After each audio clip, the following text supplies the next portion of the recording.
it, and I'm not gonna say it was so scary because they tried to make a scary game and they succeeded, but just something about the vibes yesterday. It was actually kind of scary. Never been scared by a Diablo game before. Maybe when I was really young, because it's scary tone, but I don't want to play this. I'm scared.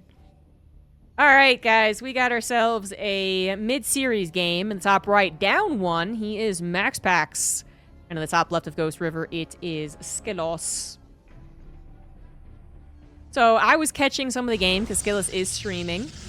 So happily watched him play without the 2-minute delay of the other commentators. And it was a good PvP. The last game was a 32-minute PvP that was quite close. We were mining out Oceanborn, and it only was decided because SKillous made a really ballsy move on top of balls. He ran into MaxPax's army, started shooting down disruptors, and by the time that MaxPax threw all his disruptors out, their shots out, they were already all dead. So it was pretty decisive as well, because then the Stalker army of MaxPax was all confuzzled. They were like, oh, where do we go without disruptors? Then they kind of like recalled, but not really, and it was a whole mess. So that ended up being the most decisive move. It actually won SKillous the game.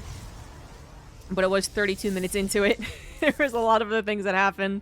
There were mass DT run-bys. There was expanding all over the place. I did not catch at all the first 5 minutes, so I don't know what happened there. Presumably, MaxPax did do his 1-git expand, and then the question would be, what did SKillous do? Because MaxPax always does it, as he does it again, either high ground or low ground. But SKillous, he can do anything, and he will do anything. And to say what he did exactly to get to that point in last game, I could not tell you, because it could be that SKillous tried to win with a 1-base all-in, and it did just barely enough damage. It could be that he copied MaxPax's build and also went for his own high or low ground 1 gateway. It's possible he went 2 gateways into a little light pressure and then tried to just play out a good enough game to get to kind of even 3 versus 3 bases. Yeah, it just, anything could have happened. I didn't see it. So maybe this time around it's the same. Maybe it's different. That's my analysis. We do have a Zealot coming out for MaxPax, as one would expect. He has to worry about being blocked in his natural after all. You can't not get it. If you cancel it, then there's still a chance they can get the pylon down. So he basically always gets it. And it can come in handy. He has very few units anyway. 2 gateways for SKillous. As I said, it's possible that he all-in last game, and then it just worked out well enough that he could macro from it too. Or it could be that he was setting up something very different, and it just went the way that it did. Now MaxPax needs to be wary of all-in. That is 100% the fact here in game number 2. SKillous either doing the same thing, who knows, to more success, or he's trying to do a little 1-2 here, which is, first game was grueling, it was tough, it was relatively even until a very decisive moment that maybe you could say was a little lucky as well. It's just damn hard to beat MaxPax. And now, after that grueling ordeal, it's going to go into a quick little bop. A punch in the face, and then maybe that'll win them the game. Generally, that's not what happens. Even taking into consideration the other PvPs of a series, MaxPax generally still doesn't get caught off guard. He doesn't become more susceptible to a 1-base all-in because these other games went another way, at least from what I've seen. He still is very consistent winner when it comes to best of 5s and best of 7s. This is a best of 3. Which you would say has the most volatility, and it being PvP as well. You'd say, well, there's a really good chance the underdog, in this case SKillous, could beat MaxPax. There is a chance, not going to disagree, but it doesn't happen very often. MaxPax has a winning record, I believe, against every Protoss. Does not sound like a stretch, although I have not checked. And, a lot of the reason why he does and is a little more consistent in the PvP, I guess, than some others, is because he does have this build, and he does stick to it, and he does play defensive, and that just kind of is going to make you a more anticipated player, more, not one-trick pony, but you got your thing, and if this thing works, great, and then the rest of the game goes the way that it does. And the Void Ray defense is the classic defense, but with the Blink Stalkers, oh my god, not yet with Blink. Yeah, they have Blink, yeah. They're microing away. 2 power spikes, right? One with Blink, and one when the Stalkers actually get to a one-shot number. I think it's like 12. And they all got to shoot at once as well. So then the Void Rays get depleted, and then there's not much on the ground after that. SKillous so far with a promising start, already severely injuring the Void Rays. One, in fact, almost dead. Certainly is one shot if everything shoots together. Shield batteries protected by another shield battery and a stasis trap. 3 shield batteries in total. Stalker's not really getting the perfect shots on the Void Ray. Force field even complicating matters. Yes, they can blink away from it, of course, but hey, that means that all of them are shooting. That's a good thing. The Void Rays are still alive despite being so injured. Immortal now joins the fray. We're at 16 Stalkers now for SKillous, however. I fear if they get into the right position, the Void Rays will die. Prismatic Alignment popped right there. It's going to be on cooldown for the next battle. Immortal still has its shield. It's not been on Skillous's mind yet. If he wanted to go after it, he would have already popped it. I think he's still eyeing those Void Rays more than anything else. Or anything you can get, of course. Like, if he gets a Stalker, yep, there you go, then that is also good. Sentry's going to go down as well. Second Immortal, however, is here. Additional shield batteries as well. And this is looking to be slipping out of Skillous's grasp. Oh, nice blink into the stasis trap. Nicely done. Blinks on top of the army, but good lord. Oh, the second stasis trap actually happens. I didn't even notice. I did not notice the Oracle was planting that, and apparently neither did SKillous. Oh, no. Ah, that's really brutal. Will Blink still on cooldown. Oh, 3 Immortals now as well. Oh, my god. Well, it's going to be 1-1. GG's. It looks like a promising start. It went poopy. Yeah, I know I was going to cause some discussion about Diablos. I mean, I have never played Diablo the way that everyone else plays Diablo. Because, one, I don't really like it all that much. I have to be in a really particular mood. I'll play 20 hours of Diablo every 2 years. Something like that. But then also, because I don't know, I still play it like I play games when I was younger, which is to say that I don't go looking how to get better. I don't copy streamers or the guides. I don't get interested in things that just don't catch my attention. You know, like some people, they look up something cool in a game and they go immediately to it, and I don't do that. I've never tried to like get like the best stats possible. And I've never tried a hardcore run. That's a lie. I've tried a hardcore run with Fear Dragon. Fear Dragon, me, and did try and play Diablo 2. But then that was again, one of those experiences that I personally have never had and didn't really enjoy, which is that like Fear Dragon knows Diablo 2. Like he actually has played it a lot of times, so he knew exactly where to go and exactly what to do, and you know the bosses, whether they'd drop something good or not. And that also wasn't too enjoyable for me. Because I know at least one Diablo 2 speedrunner. Personally, so I've watched some of his stuff to see what's up with it, and I don't really get it, but that, you know, I don't really get a lot of things. So, in the bottom left, now that everything's set up 1-1, it is MaxPax. And the top right of Dynasty, it is SKillous. I was going to get some bets up.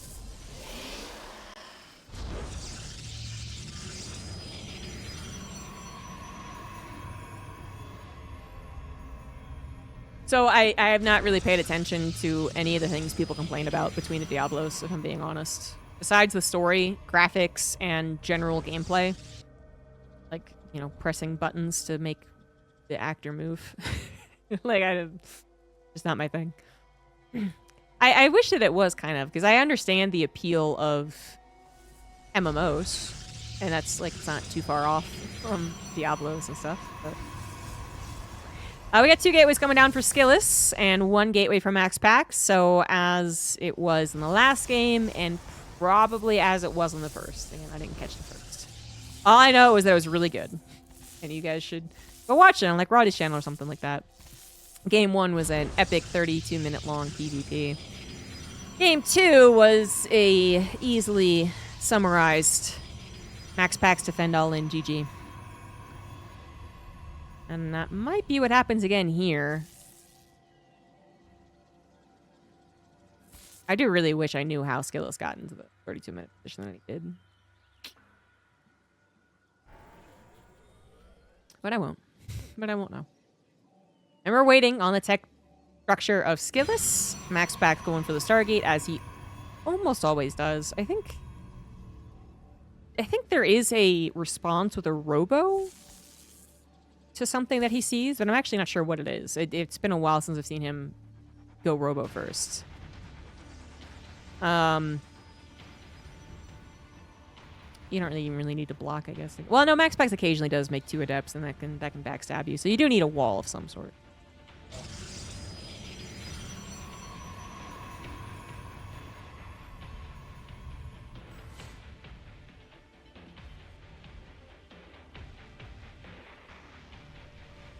Next is coming down for MaxPax. Everything lining up for him. SKillous is also going to grab a Nexus. He's got almost 400 minerals. He was going to grab the Rich Vespian and the Rich Minerals by the looks of things. Yep, 100%. Something that MaxPax would also be able to infer. So, you know, MaxPax could divert aggression eventually to that base. But we know that with the opener MaxPax has chosen, he doesn't really have aggressive options. We're gonna grab a Void Ray. I was thinking, since he knows that a Nexus has been taken, I guess he has to technically confirm, but since he's pretty sure a Nexus has been taken, he could go right into Twilight Council. But it looks like a Void Ray coming out is far safer. And he is going to still have a lack of ground units compared to his opponent's double gateway, and depending on whether or not they've been used consistently as well. So that's another thing that MaxPax wouldn't really be able to know until just now, is whether or not this was a Nexus and a proxy gate, I guess, or something, or, yeah, Nexus and, more understandably, a Twilight Council behind it going into Blink.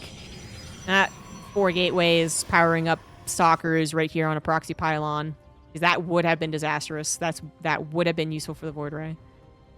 And I was wondering if he's going to use it offensively. Well, the offensive Void Ray is a real trick. As long as it's alive, it's very intimidating. But once it gets shot down and it is a glass cannon, you're not so worried. Stalker Warpin already getting bopped by this prismatic alignment. Well, it's a good start, but the shield battery finishes and kind of feels like the end of that. MaxPax disagrees. He's going to proxy a pylon. He's going to continue the pressure. So keep in mind, he did delay a Twilight Council. And SKillous obviously did not. That was almost as fast as you can get it. And he's on 2 bases. So Blink is going to be the next big problem for MaxPax. Once Blink is done, and presumably Stalker numbers have increased, then it's all SKillous on the map control.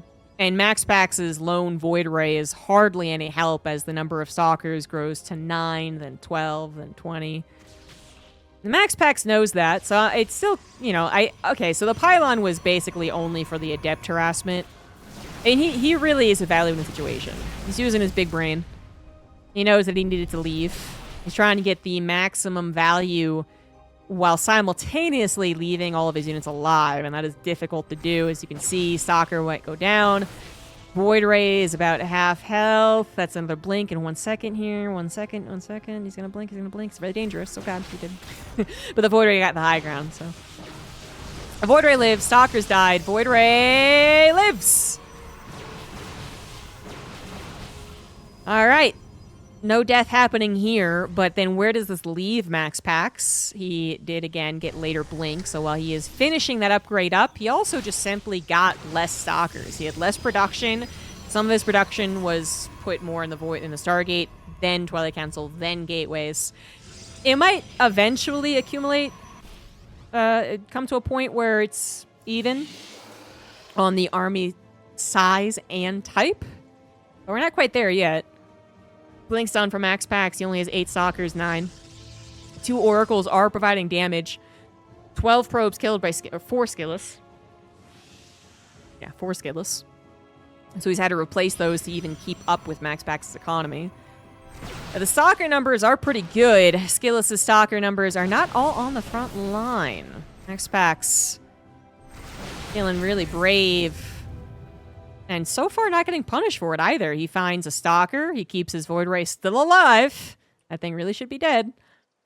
And he doesn't quite overextend. It's still 17 stalkers to 13, but SKillous has some still protecting the main, and that's what MaxPax knows. He knows it's at least 3 stalkers subtracted from the front. Plus, he's got the Adept still being warped in. It looked like SKillous went out to check if the army was there, but then didn't check any further for any proxies. Probably should do that, but he's under a lot of stress. Which is actually kind of funny, though, because it's actually... Oh my god, it's actually really... I hate MaxPax on behalf of SKillous. It's actually kind of absurd that MaxPax is always so correct when he chooses to move out and retreat. Because I swear to God, like, the numbers of stalkers, even when you subtract 3 from the main, would have still been a real concern. That one Void Ray does not add as much as you think if it is shot down immediately. And it is very shootable downable. But now the stalker numbers... I guess still within 6, so it hasn't changed that much, but also a shield battery. Again, he's still a lower main army count, but he moved out. He got a couple of units. He pulled back. He's getting his third base up and running with far superior numbers on the probes. But that is also because SKillous stopped producing probes, to be fair. SKillous going for a bit of a dedicated attack, to say the least. 4 stalkers get trapped. Void Ray does finally get shot down. 3 minutes late, I swear. Not because anyone did anything wrong, just... Void Rays, not supposed to last that long. Oracle still helping as well. Second Stasis Trap helped out a lot last game. Not going to help out nearly as much this time around. SKillous had his eye on it. Geo Body Overcharge just have to be used. I mean, we're talking about a dramatic stalker difference. What was 6 is now up to 15. Somehow a second Stasis, third Stasis Trap actually activated, locking in 5 more stalkers, but the original ones have been unlocked. This guy's going to be unlocked. Probes considering being pulled, or waiting for the perfect moment to do so, because MaxPax believes he could still hold on to this in a very realistic way. I'm not sure that is true, though. Probes dying without really helping the main engagement. SKillous' army supply is still far superior to MaxPax, as MaxPax tries to take a 4th Nexus. He has found himself in dire straits. One Immortal might not be able enough to help. I mean, that is still a 15 stalker difference. Immortal on the front lines, instantly getting shot down. No overcharge for that. And SKillous, I believe, is on a losing streak versus MaxPax, is about to break it. I want to check that, but I also want to make sure that we see the final moments. SKillous defeats the 3rd base and is now looking to tear down the 4th, not letting MaxPax back into this game. Now, MaxPax did have some probes to lose, remember that. And so that's why we still are within 4 on the work account. That's not too bad, but now it's 2 Nexus versus 3. And SKillous can also start transferring probes to fully saturate that 3rd one. The adrenaline rush of the gold is going to wear out. The 3-base scenario for SKillous is a mixed bag, I suppose. It's working now, but very soon it will literally be 1 mineral line mining, and that'll just be, you know, severely oversaturated. So there's a chance that MaxPax can recover. If MaxPax plays perfectly while defending, and then SKillous plays imperfectly, over-dedicates to attacking. Where did he kill?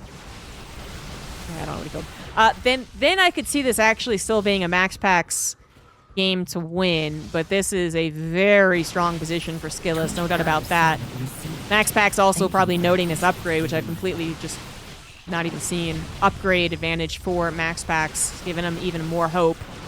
+2 is well on its way as well. Immortal is here, not being focus fired. Overcharge will be available in just 15 seconds as well. The Spicy's 0-9 to give their prime sub. 23 stalker difference. And I'd feel better about that if there were 3 Immortals. Then I'd, you know, overcharge and all that good stuff. Like, eh. But it is still only 1 Immortal. Second one is just about halfway done. +2 is going to finish prior to SKillous' +1. So we're going to have some much better stalkers, but a lot less of them. And I'm not sure +2 versus 0 actually makes up for 24 stalker difference. Second Immortal has popped, not in the front lines quite yet. Some force fields creating some complications. Nicely done for MaxPax. I will go ahead and throw out that you could just blink over here, or the Warp Prism could send something over there. And I'm sure MaxPax is aware of that as well, but what can you really do about it? And SKillous could try and do it, but then that might actually, like, you know, lean away from just winning the game right here, right now, which is something that SKillous really wants to do. He sees an opportunity. He knows he has the better stalker count. He knows he was probably inches away from victory as well. So he's not going to play around with anything else, like going into the main base. He's focusing intently on this. Immortal is not going to get one shot. It's a little extra something there, but second Immortal is still going strong. Overcharge on that one as well. Unfortunately, still basically got 2 shot there. Just so many stalkers with that +1 done as well. Yes, MaxPax has +2, but he really needed those Immortals to help him because his stalker numbers just aren't there. He's still a 16 stalker difference. 4th base is also here for SKillous, so he's got more things to fall back on. Even though it is being harassed, SKillous thinks that he's got an opportunity to win the game. Force fields and a little bit of the terrain working kind of against him, I guess. You know, stalkers are getting injured all over the place, but it is MaxPax who is far more injured. Zealot's coming in with charge, trying to help out. Can only be so helpful. They get out-microed at some point, and unfortunately, the numbers are simply not there on the stalker numbers, or on the Zealot numbers, or on the Immortal numbers. SKillous seizes the opportunity that he made for himself and wins 2-1 against MaxPax. Like I said, I believe that is a upset of quite a bit. I think he was on a losing streak versus him. Because last week I caught the tail end of their series and it was very one-sided. Yeah, MaxPax had... Oh my god. MaxPax had won 14. He has won the last 14 times. Very often with a 0-2 or a 0-3.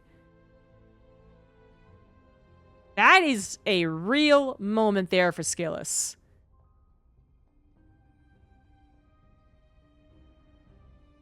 Nicely done. A 14 series losing streak broken here today.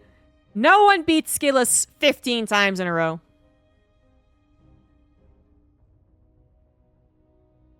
Hell yeah. No MaxPax, no Clem in the finals today. Clem didn't sign up. MaxPax gets defeated in the semifinal. The grand finals will be Raynor versus SKillous. Best of 5 PvZ. And I use this time to play a break. See you when the finals are ready.